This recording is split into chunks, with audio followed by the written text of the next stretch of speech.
kawan-kawan, ketemu kembali dengan Teddy Korea TGM. Hari ini Teddy mengunjungi kebun durian di TBK Indah Farm. Nih duriannya nih. Nah, ya. Nah, hari ini memang mengunjungi ke base campnya. Bagaimana tanaman durian di TBK Indah Farm ini? Apakah sudah ada perkembangan atau bagaimana? Nah, oleh sebab itu ikuti terus Teddy Korea TGM. Oke ya. Ayo lihat.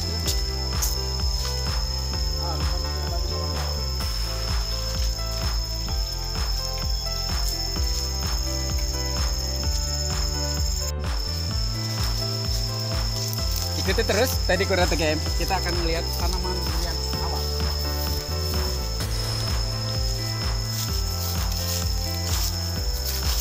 Nah, ini kawan. Ini tanaman yang baru 2 bulan ini. Iya. Baru 2 bulan karena memang terlampau lama di tempat penangkaran saya di sana. Tapi alhamdulillah ini ada terubus ini. Kita ngelihat lagi yang sudah beberapa bulan lagi.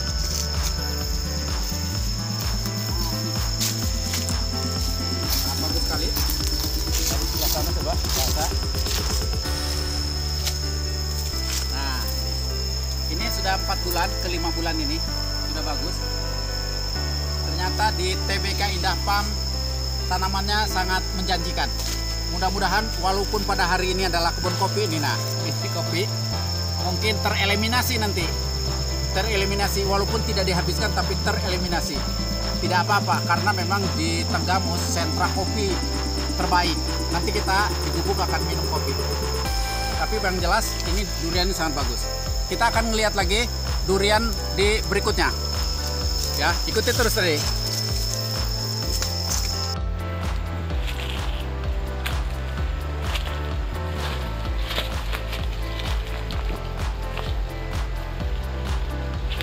Nah, ketemu kembali dengan Teddy Korea TGM dari Kabupaten Tenggamus. Hari ini nih, saya akan mencoba memberikan ulasan terhadap hasil yang signifikan dari pemeliharaan tanaman durian. Nah, ternyata ada beberapa hal yang sangat bagus dilakukan oleh kita terhadap tanaman durian yang saat berkembang. Nah, apa saja? Nah, itu tadi bahwa saya alhamdulillah 1 tahun yang lalu saya nanam ini. Nah, ini kan sudah lebih tinggi dari saya, mungkin sekitar 2 meter lebih mungkin ini. Nah, yang saya ingin katakan bahwa ternyata memang di dalam pemeliharaan tanaman durian itu bukan saja pemupukan. Orang lebih asumsi terhadap pemupukan. Bahkan berbagai macam pemupukan dari mulai organik sampai anorganik. Bahkan organik pun itu dilakukan dengan berbagai tahap, dengan berbagai cara. Tetapi dengan saya ini musangking saya tahun, memang katakan kalau dilihatin sih kurang seberapa berhasil yang saya lakukan ini. Tapi ini adalah sebuah pencapaian sangat luar biasa. Kenapa? Karena memang tumbuhnya subur, daunnya saya lihat tuh sangat bagus sekali. Lihatin aja bongsor sekali. Nah, ternyata kawan-kawan, selain memang pemupukan, juga memang penyemprotan. Penyemprotan ini adalah sangat penting dilakukan oleh kita. Yang ketiga adalah penyiangan. Nah, ada hal lain nih yang keempat ini, selain pemupukan, penyemprotan, kemudian penyiangan, juga ada satu hal yang patut dilakukan oleh kita, yaitu adalah penggemburan. Lihat nih sekelilingnya. Ini kan tanahnya masih berbongkah-bongkah nih. Nah tuh kan tanahnya saya masih bisa digini-gini. Nah tuh, tanahnya ini masih bisa berbongkah-bongkah tuh. Nah, ini yang saya lakukan ini adalah penggemburan. Ternyata memang selain kita melakukan pemupukan, penyemprotan, penyiangan, ternyata memang manfaat daripada penggemburan itu sangat luar biasa. Itu penggemburan itu sangat utama, saudara-saudara. Ya, lihatin tanaman ini saya. Bayangin. Ini memang waktu itu saya sebelum saya kenal dengan, makanya saya apresiasi terhadap Pak I Ketut Kari yang ada di Lumbunu di Sulawesi, itu karena saya menyarankan ke saya untuk dilakukan penggemburan. Dan 1 tahun yang lalu saya lakukan penggemburan, dan alhamdulillah perkembangannya. Padahal awalnya dalam 1 tahun pertama itu mungkin paling saya 1 meter, dari yang 50 cm itu menjadi 1 meter perkembangannya. Padahal saya lakukan pemupukan. Memang waktu itu saya pemupukannya dengan NPK 1616. Ternyata di dalam pemupukan pun, bapak-bapak nih ya, sebelum saya membahas masalah manfaat daripada penggemuran, pemupukan pun itu juga ada teknisnya. Ternyata dari masa HST, hari pertama penanaman, sampai 1 bulan itu tidak boleh dilakukan pemupukan. Dilakukan pemupukan adalah setelah tanaman itu ada kelihatan pertumbuhan. Itu pun dilakukannya bukan dengan pupuk yang lain, hanya dengan pupuk garam krosok. Karena itu adalah tidak berbahaya. Kalaupun terutama nih kawan-kawan yang pemula seperti saya di beberapa tahun yang lalu, itu saya lakukan dengan garam krosok. Artinya aman. Ya mungkin segenggam atau 2 genggam lah, kira-kira mungkin di 40 sampai 50 radiusnya dari tanaman. Kemudian dilakukan penggemburan. Nah, kapan NPK itu? NPK dilakukan mungkin setelah 1 tahun lagi saya ini. 1 tahun sudah batangnya mungkin sebesar begini, agak tinggi, baru itu adalah persiapan untuk pembuahan. NPK 1616 itu karena masih ada N-nya yang seragam dengan K dengan P. Nah, itu yang dilakukan kita agar tanaman itu persiapan pada saat nanti mau berbuah itu sangat bagus.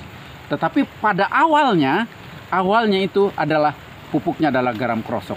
Dan yang kedua adalah pemupukan, penyemprotan agar daunnya seperti ini kan bagus sekali ini.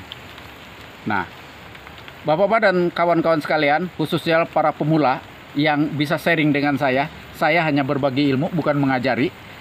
Berbagi pengetahuan, pengalaman yang saya lakukan. Artinya memang bahwa tanaman durian itu harus dilakukan penggemburan. Itu utama banget.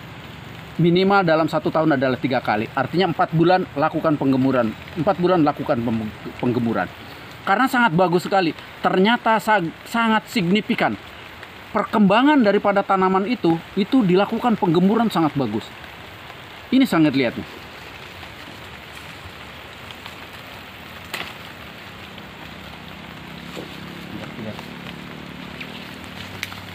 Nah kan kelihatan sekali nih bahwa dengan saya ini lebih tinggi lagi, dengan sangat luar biasa ini daunnya. Artinya penggemburan ini sangat penting sekali, bapak-bapak. Penggemburan sangat penting sekali. Oleh sebab itu saya menyarankan kepada kawan-kawan dalam rangka berbagi sharing pengetahuan, pengalaman yang saya lakukan bahwa penggemburan sangat signifikan. Oleh sebab itu selain memang pemupukan, penyemprotan, penyiangan, dan penggemburan itu yang utama. Ini sangat bagus sekali. Artinya manfaat daripada penggemburan itu adalah membuka rongga-rongga tanah, hingga di dalam rongga-rongga itu tersedianya unsur N, yang mana adalah sangat dibutuhkan oleh tanaman. Unsur oksigennya ada, kebuka, kemudian juga perakaran juga pada saat ini mungkin ada yang keras sehingga mudah menembusnya, hingga pertumbuhannya sangat bagus. Sangat baik sekali. Nah, oleh sebab itu saya menyarankan kepada kawan-kawan selain pada pemupukan, penyemprotan, penyiangan, dan penggemburan, ini yang harus dilakukan pada saat masa pertumbuhan. Nah, itu saja mungkin yang saya sampaikan di dalam ini. Ini mungkin tidak banyak, tetapi ini sangat membantu bapak-bapak. Jadi bukan saja di pemupukan dan penyemprotan, tetapi juga harus dilakukan adalah penggemburan. Ini adalah rekomen sekali dari Pak I Ketut Kari di Sulawesi. Nah, bapak-bapak, inilah yang saya sampaikan kepada kawan-kawan sekalian agar nanam durian kita berhasil. sesegera mungkin tanam yang bibit unggul, yang baik, agar perolehannya nanti sangat luar biasa. Karena menurut pemikiran dan hari ini, kita jangan kalah dengan Thailand dan Malaysia, yang notabene adalah tanah kita hampir tidak jauh berbeda dengan mereka. Dan saya menghimbau kepada kawan-kawan, mari jadikan Indonesia menjadi sentra durian minimal di Indonesia, karena hari ini masih dikirim kita dari dua negara itu, yaitu adalah Malaysia dan Thailand. Sekarang nih baik musangking maupun montong di Indonesia sudah berkembang baik. Bahkan sudah ada generasi-generasi dari montong itu adalah menjadi bawor, itu sangat bagus. Kemudian juga dari musangking dan OC itu juga ada ST, ada Namlung, itu sangat bagus. Makanya kepada kawan-kawan, sesegera mungkin menanam durian. Apa aja, tanam dulu. Yang penting nanti adalah perbaikannya sambil berjalan. Dan kita sambil menimba ilmu, saling sharing, saling berkunjungi. Mudah-mudahan ini akan menjadi manfaat bagi kita. Karena nanam durian, sekali nanam, panennya terus-menerus. Bahkan bisa menjadi warisan untuk anak cucu kita. Dari Tenggamus, saya mengucapkan salam tanam durian. Mari kita menanam durian agar kita hidup dan perekonomian kita sejahtera. Salam durian dari Teddy Kurnia TGM.